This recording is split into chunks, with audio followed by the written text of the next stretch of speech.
Udah, Leo, Leo, Leo, udah mulai record. Dah ya, kita mulai ya. Satu, tiga, dua, satu, mulai. Halo semuanya. Sekarang di sini saya akan membahas tentang korelasi pembatasan mobilitas terhadap infeksi virus COVID-19. Nama saya Flavio Chlorus Daniel Sambala dari kelas 12 MIPA 2, nomor presensi 16 dari SMA Polisi de Brito, Yogyakarta. Kita mulai dengan latar belakang. Latar belakang yang melatar belakangi penelitian ini adalah pandemi COVID-19 yang tidak kunjung reda dan diberlakukannya pembatasan mobilitas oleh pemerintah. Lalu muncullah pertanyaan, apakah pembatasan mobilitas dapat mengurangi laju infeksi terkena virus? Itu akan menjadi tujuan penelitian kali ini, yaitu mencari tahu hubungan pembatasan mobilitas dengan prevalensi terinfeksi virus corona. Yang pertama, apa itu corona? COVID-19 adalah penyakit yang disebabkan oleh virus SARS-CoV-2. Virus ini pertama kali muncul di Wuhan, Republik Rakyat Tiongkok. Gejala-gejala yang ditimbulkan adalah demam, batuk kering, dan mudah lelah. Namun ada juga gejala-gejala lain seperti diare, hidung tersumbat, hilangnya kemampuan indera penciuman, sakit kepala, pegal-pegal, dan masih banyak lagi. Bagaimana penularannya? Penularan virus corona terdiri dari 3 cara, yaitu tetesan pernapasan, droplets dan aerosol, transmisi udara, dan transmisi benda. Pembatasan mobilitas masyarakat secara garis besar adalah suatu tindakan yang dilakukan oleh pemerintah untuk membatasi kegiatan masyarakatnya dengan tujuan menurunkan potensi penularan virus corona.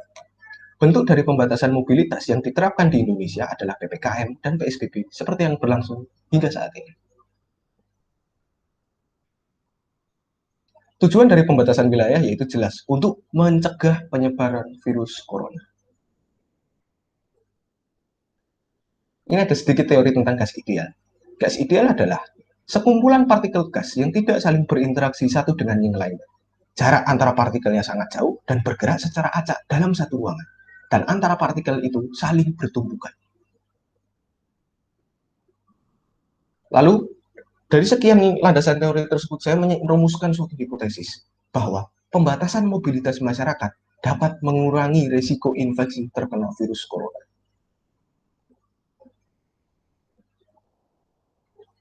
Ini adalah metode penelitian dan teknik pengambilan data. Yang pertama adalah kuesioner.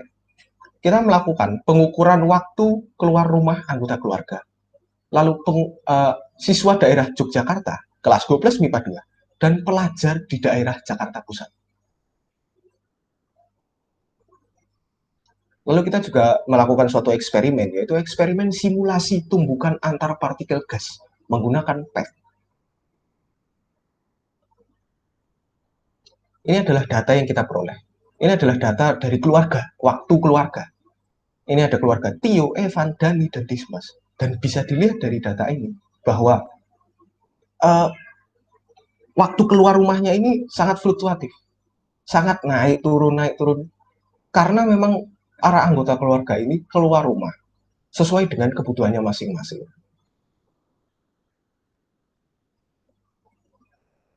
Lalu kita juga menghimpun data waktu keluar rumah dari siswa Jogja kelas 12 MIPA 2 dan siswa Jakarta Pusat. Kalau dilihat dari diagramnya, siswa dari Jogja itu paling banyak keluar rumah itu di rentang waktu 1-3 jam, yaitu mencapai 59% populasi.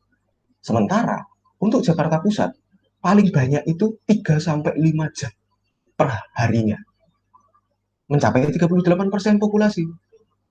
Dapat disimpulkan bahwa waktu siswa di daerah Jakarta Pusat untuk keluar rumah itu lebih lama daripada siswa Jogja. Dilihat dari waktunya ya. Ini adalah data penambahan kasus COVID di daerah istimewa Yogyakarta. Dari tanggal 1 sampai 3 Maret, Jogja itu penambahannya di rentang 100 sampai 200 orang per harinya. Sedangkan kalau kita melihat dari Jakarta, dari tanggal 1 Maret sampai tanggal 3 Maret, tanggal 1 saja sudah 2.000 dan paling rendah itu 500. Dapat disimpulkan bahwa penambahan COVID di Jakarta itu lebih tinggi, lebih banyak daripada penambahan COVID di Jogja. Dan berbanding lurus dengan data keluar rumah waktu para pelajar dari kedua daerah tersebut. Dan ini kita juga melakukan simulasi tumbukan antar partikel gas melalui PET ya. Dari data ini dibaca seperti ini. Ketika semakin banyak jumlah partikel yang berinteraksi, yang bereaksi dalam satu ruangan yang sama, maka jumlah tumbukannya semakin banyak partikel, maka semakin banyak tumbukan terjadi.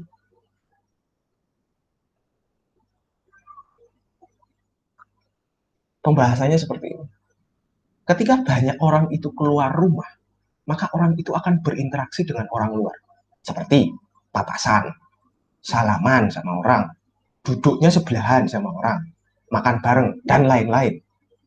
Nah, kalau diberlakukan pembatasan mobilitas, maka orang yang berinteraksi itu sedikit. Orang yang keluar rumah kan sedikit. Maka kalau orangnya sedikit dalam satu tempat, tumbukannya akan sedikit. Beda dengan jika tidak diberlakukan. Kalau orangnya itu banyak dalam satu ruangan, maka tumbukan yang terjadi itu banyak.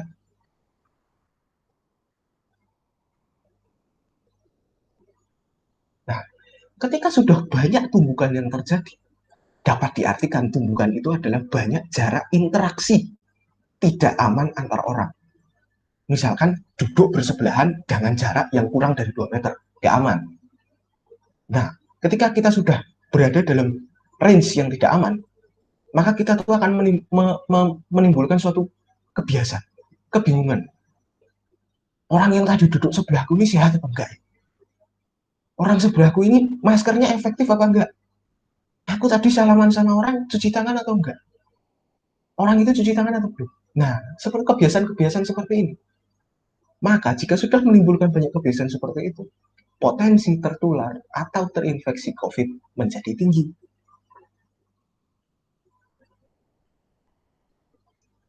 Pembahasannya seperti ini, pembahasan akhirnya.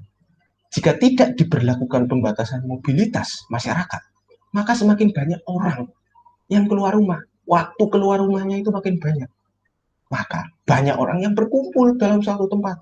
Jika sudah satu tempat, banyak orang yang berkumpul, banyak tumbukan yang terjadi, risiko terpapar virus COVID menjadi tinggi. Dan berlaku sebaliknya. Ternyata, kalau diberlakukan pembatasan mobilitas, maka makin dikit orang yang di luar rumah. Waktu mereka ini keluar rumah sedikit, dibatasi. Maka semakin sedikit pula orang yang berkumpul dalam satu tempat. Jika udah dikit, renggang-renggang, jarak aman, risiko terpapar virus COVID menjadi rendah. Sampailah kita pada kesimpulan akhir dari penelitian ini, bahwa pembatasan mobilitas ternyata dapat mengurangi angka infeksi virus corona.